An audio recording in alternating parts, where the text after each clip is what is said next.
Oui, bien-aimé dans le Seigneur, c'est toujours votre humble serviteur, pasteur Ephraim Kikomecha, de l'Église Assemblée chrétienne Nouvelle Alliance. Eh bien, nous venons toujours avec notre enseignement concernant la Bible.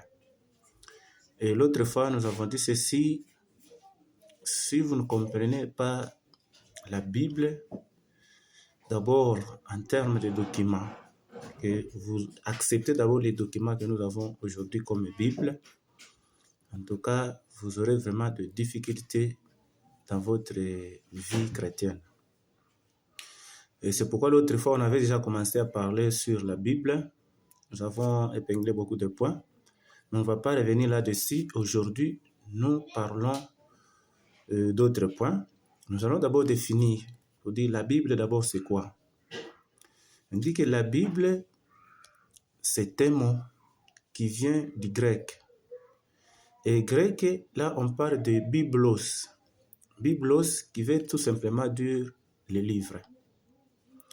Alors, biblos qui veut dire le livre, et lorsqu'on va plus loin, on va voir que la Bible, c'est l'ensemble de plusieurs Bibles, on les réunit ensemble pour faire ce qu'on appelle la Bible. Je m'excuse. Eh bien, la Bible est l'ensemble de 66 livres.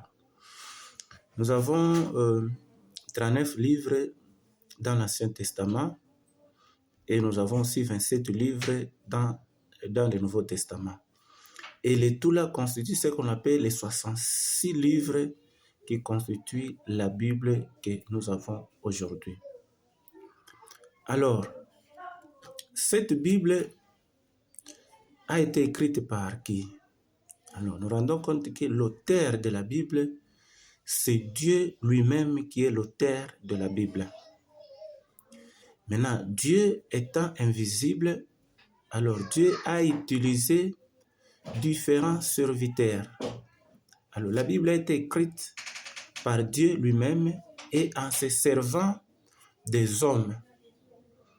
Alors, il y a aujourd'hui à peu près plus ou moins 40 personnes, 40 auteurs qui ont écrit la Bible. Et parmi ces auteurs, ils n'étaient pas tous ensemble. Il y a d'autres qui ne se sont même pas vus. Et ils ont écrit dans des époques différentes. C'est pourquoi la Bible a été écrite au moins dans une période de plus ou moins 1000 ans que la Bible a été écrite. Donc il y a d'autres auteurs qui ont écrit la Bible qui ne se sont pas vus avec d'autres auteurs. Et ce qu'on voit là, c'est ce qu'on appelle la cohérence et l'inhérence de la Bible. Parce que la Bible elle-même affirme son originalité, affirme sa véracité pour dire que je suis le livre correct. La Bible elle-même, il y a des versets qui affirment pour dire que la Bible, c'est la parole de Dieu. La Bible, elle est claire, toute parole est inspirée. Quand nous lisons au moins 2 Timothée chapitre 3, verset 16, la Bible nous dit ceci: toute écriture est inspirée de Dieu. Et lorsque vous lisez là, vous allez vous rendre compte que toutes les écritures, tout ce qui vient dans la Bible, c'est inspiré de Dieu. Donc il y a de l'inspiration à l'intérieur.